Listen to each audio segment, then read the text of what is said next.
Hello എല്ലാവർക്കും സുഖമല്ലേ? Welcome to Mallu food stories. ഒരു ഈസി ബ്രേക്ക്ഫാസ്റ്റോ അല്ലെങ്കിൽ സ്നാക്സിന് വേണ്ടി കുട്ടികൾക്ക് കൊടുക്കാൻ പറ്റുന്ന ഒരു അടിപൊളി ആയിട്ടാണ് ഇന്നത്തെ റെസിപ്പി.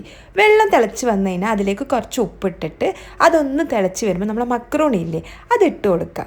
കുട്ടികൾക്ക് നല്ലോണം ഇഷ്ടമാവും, എന്നാൽ ഹെൽത്തിയും ആണ് കേട്ടോ. അപ്പോൾ അതെന്ത് ചെയ്യുക, നല്ല വെട്ടി തിളച്ച് കഴിഞ്ഞാൽ നല്ലോണം ഇങ്ങനെ വെന്ത് വരൂലേ, ആ ഒരു സമയം കഴിഞ്ഞാൽ മാത്രമേ ഊറ്റാൻ പാടുള്ളൂ. ജസ്റ്റ് നമ്മൾ കുക്കറിലാണെങ്കിൽ ഒരു വിസിലടിച്ചാൽ മതി, അല്ലെങ്കിൽ ജസ്റ്റ് ഒന്ന് നല്ലോണം തിളച്ചൊരു 15 മിനിറ്റ് തിളക്കുമ്പോഴത്തേക്ക് തന്നെ മക്രോണി വെന്ത് വരും. ഇതിന് കുറച്ചും കൂടി ആ ഒരു ടെക്സ്റ്റേർഡ് ആയിട്ടുള്ള ഒരു മക്രോണി ഇല്ലേ, ഈ ഒരു ഷേപ്പിൻ്റെ, അതാട്ടോ നല്ലത്.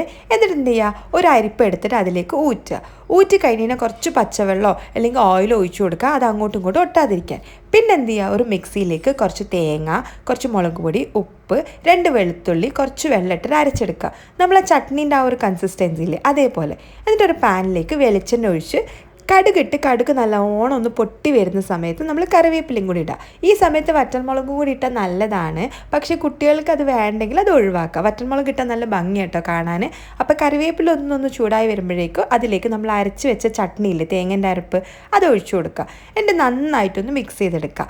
പിന്നെ ഉപ്പ് പാകമാണോന്ന് ഇപ്പം നോക്കിയിട്ട് ഇട്ട് കൊടുക്കുക. എന്നിട്ട് ഒന്ന് മിക്സ് ചെയ്ത് കഴിഞ്ഞാൽ നമ്മൾ ഊറ്റി വെച്ച മക്രോണി ഇല്ലേ അത് ഇതിലേക്ക് ഇട്ടിട്ട് മിക്സ് ചെയ്യുക. ഭയങ്കര ഈസിയാണ്, കുട്ടികൾക്ക് മക്രോണി ആയതുകൊണ്ട് തന്നെ ഇഷ്ടപ്പെടുകയും ചെയ്യും, തേങ്ങയൊക്കെ ആയതുകൊണ്ട് ഹെൽത്തിയാണ്. ഇതെൻ്റെ ഉമ്മാൻ്റെ ഒരു ഫ്രണ്ട് റെസിപ്പി പറഞ്ഞു കൊടുത്തതാട്ടോ. അതേപോലെ തന്നെ ഈ റെഡ് ചട്നിക്ക് പകരം നമുക്ക് ഗ്രീൻ കളറാക്കിയിട്ട്, അതായത് പച്ചമുളകും കറിവേപ്പിലൊക്കെ ഇട്ടിട്ട് ആ ഒരു കളർ ചട്നി ആക്കിയാലും കുഴപ്പമില്ല, എല്ലാവരും വേഗം കഴിക്കുകയും ചെയ്യും.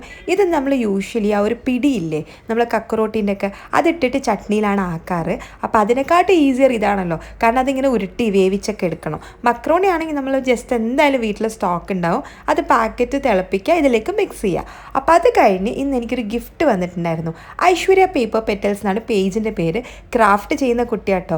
ഞാൻ അന്നൊരു ക്രാഫ്റ്റിൻ്റെ ഒരു വീഡിയോ ഇട്ടപ്പോൾ തന്നെ എത്രയോ പേര് ക്രാഫ്റ്റിനെ ഇഷ്ടപ്പെടുന്നുണ്ട്, ചെയ്യുന്നുണ്ടെന്ന് മനസ്സിലായി. അപ്പം നല്ല അടിപൊളി ഗിഫ്റ്റാട്ടോ കൊടുത്തയച്ച ഒരു ഫ്രെയിം. അതിൽ എൻ്റെ മക്കൾ 2 പേരുടെ ഫോട്ടോസ് വെച്ചിട്ടുണ്ട്. ഒരു ബോട്ടിൽ അവരുടെ ഫോട്ടോസ് വെച്ച് ചോക്ലേറ്റ് ഒക്കെ വെച്ച് നല്ല ഭംഗിയിൽ ചെയ്തിട്ടുണ്ട്. ഭയങ്കര ഷോർട്ട് ആൻഡ് സ്വീറ്റ് ആയിരുന്നു. ഈ ഒരു ഫ്രെയിം എനിക്ക് നല്ല ഇഷ്ടമായി. നല്ല ക്യൂട്ടായിട്ടാണ് അത് ചെയ്തിരിക്കുന്നത്, പ്രസൻറ്റ് ചെയ്തത്. നിങ്ങൾക്ക് ബഡ്ജറ്റ് ഫ്രണ്ട്ലി ആയിട്ട് ക്രാഫ്റ്റിൻ്റെ ഗിഫ്റ്റൊക്കെ കൊടുക്കണമെങ്കിൽ ഇവരെ കോൺടാക്ട് ചെയ്താൽ മതി. ഞാൻ ഡിസ്ക്രിപ്ഷനിൽ ഇവരുടെ ലിങ്ക് ഒക്കെ കൊടുക്കുന്നുണ്ട് കേട്ടോ. Thank you Aishwarya for the wonderful gift. അപ്പോൾ ഇതേപോലത്തെ വീഡിയോസിന് ഫോളോ മല്ലു ഫുഡ് സ്റ്റോറീസ്.